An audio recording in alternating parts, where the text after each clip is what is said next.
Hi గురు. నమస్తే. ఈరోజు video Friday special. మీకు తెలుసు సినిమాల పండగ అని చెప్పి. ఈరోజు మొత్తం 3 సినిమాలు రిలీజ్ అయినాయి. అందులో నేను చూసిన ఫస్ట్ సినిమా వచ్చేసి 'మెకానిక్ రాకీ'. మన విశ్వక్సేన్ నటించింది.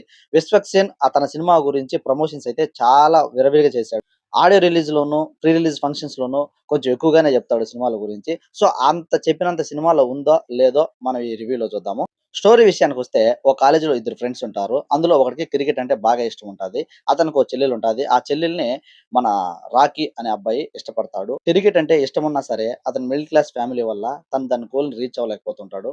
అయితే తనకు హెల్ప్ చేద్దామని మన రాకీ చిన్న సమస్యలైతే ఇరుక్కుంటాడు. ఆ సమస్య వాళ్ళ ఇంట్లో తెలిసి వాళ్ళ నాన్న అతన్ని కాలేజ్ మానిపిచ్చేసి ఒక మెకానిక్‌గానే తన గ్యారేజ్‌లో పెట్టుకుంటాడు. గ్యారేజ్‌లో మెకానిక్‌గా రాకీ తన లైఫ్‌ని స్టార్ట్ చేస్తాడు. అయితే సడెన్‌గా ఆ గ్యారేజ్‌కి ఒక చిన్న సమస్య అయితే వస్తది. ఆ సమస్య జరుగుతున్నప్పుడే వాళ్ళ నాన్న అయితే చనిపోతాడు. ఇతను గ్యారేజ్‌తో పాటు డ్రైవింగ్ స్కూల్ కూడా పెట్టుంటాడు. ఆ డ్రైవింగ్ స్కూల్‌కి డ్రైవింగ్ నేర్చుకోవడానికి వచ్చిన ఒక అమ్మాయి తను పడే టెన్షన్ చూసి, తను పడే బాధ చూసి అసలేం జరిగిందని విషయం అడుగుతది.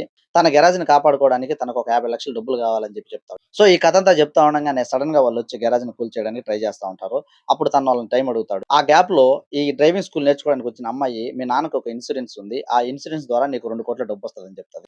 అది విని ఆ డబ్బు అడగాల్సిన వ్యక్తి, "నీకింకో 10 రోజులు టైమ్ ఇస్తున్నాను. ఈ 10 రోజుల లోపు నా డబ్బులు నాకు కట్టమని" చెప్తాడు.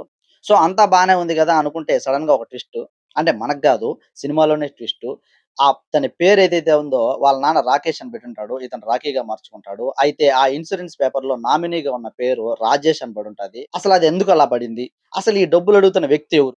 అసలింతకీ తన ఫ్రెండ్ క్రికెటర్ అయ్యాడా లేదా? ఆ ఫ్రెండ్ చెల్లెల్ని ఇతను లవ్ చేస్తా ఉన్నాడు గదా! ఆ తర్వాత ఆ లవ్ ట్రాక్ ఏమైంది? అసలు కారు నేర్చుకోవడానికొచ్చిన అమ్మాయి ఇతనికెందుకు హెల్ప్ జేయాలి? ఇవన్నీ గనక మనం సినిమా జూసి తెలుసుకోవాలి. అయితే తనకు హెల్ప్ జేసే ప్రాసెస్‌లోనే తనొక స్కామ్‌లో ఇరుక్కుంటాడు. అసలు ఆ స్కామ్ ఏంటి? ఈ స్కామ్ అనేది సైబర్ స్కామ్ లాంటిదే. ఈ సైబర్ స్కామ్‌లు ఇప్పుడు చాలా ఎక్కువైపోతున్నాయి గదా! దానికి సంబంధించిందే సినిమా స్టోరీ గూడాను. కాకపోతే ఆ కీ పాయింట్ ఏదైతే ఉందో అది చెప్పేసానంటే మీకు చూసేటప్పుడు ఆ క్యూరియాసిటీ ఉండదు. సో, దట్స్ వై నేనది కొంచెం కెప్ట్ చేస్తున్నాను. ఓవరాల్‌గా సినిమా స్క్రీన్ ప్లే అయితే ఎక్సలెంట్‌గా ఉంటది. స్టోరీ పరంగా అయితే నార్మల్ స్టోరీనే. సో, డైరెక్షన్ అనేది చాలా వీక్‌గా ఉంది. కొన్ని పాయింట్‌లో అయితే నాకేమనిపించిందంటే, మనం ఒకడిని మోసం చేస్తున్నామంటే ఆటోమేటిక్‌గా వాడి గురించి పూర్తిగా డీటెయిల్స్ తెలుసుకొనే మళ్ళీ తర్వాత మనం మోసం చేస్తాము. కొన్ని లక్షల స్కామ్ చేసేటప్పుడు వాళ్ళు ఇంకెంత కేర్‌ఫుల్‌గా ఉంటారో ఆలోచించండి. కానీ ఇక్కడైతే అన్ని లక్షలకు స్కామ్ చేస్తా ఉన్నా వాళ్ళు కొన్ని విషయాల్ని పట్టించుకోకపోవడం అనేది నిజంగా డైరెక్టర్ ప్రాబ్లమా? లేకుంటే మనం కనుక్కోలేములే అని అలా వదిలేసాడా అనేది నాకు తెలీదు. అక్కడైతే నిజంగా తేలిపోతది సినిమా. మ్యూజిక్ పరంగా బ్యాక్‌గ్రౌండ్ స్కోర్ అయితే చాలా బావుంటది. అలాగే 2 సాంగ్స్ అయితే చాలా బాగా నచ్చుతాయి మనకి. ఇది ఓవరాల్‌గా సినిమా గురించి. ఇంక విశ్వక్సేన్ యాక్టింగ్ గురించి చెప్పాలంటే కొన్ని చోట్ల చాలా బాగా చేశాడనిపించింది. మరి కొన్ని చోట్లయితే చాలా తేలిపోయిందనిపించింది. అంటే సినిమాని నేచురల్‌గా యాక్టింగ్ చేయాలి. అదేంటంటే యాక్టింగ్ చేస్తున్నాము అనే ఫీలింగ్‌తో చేసినట్టు అనిపించింది. అక్కడ కొన్ని చోట్లయితే నాకైతే నచ్చలేదు. అదే చెప్పాను గదా! స్క్రీన్ ప్లే పరంగా మనం చూస్తే చాలా బాగా అనిపిస్తది. కానీ డైరెక్షన్ పరంగా కొంచెం పూర్ ఉంది. ప్రెజెంట్ జరిగే సిట్యుయేషన్‌ని చాలా బాగా మనకు చూపించాడు. అలాగే సూసైడ్ అనేది ప్రతి ఒక్కరికి అదొక ఫ్యాషన్ అయిపోతుంది.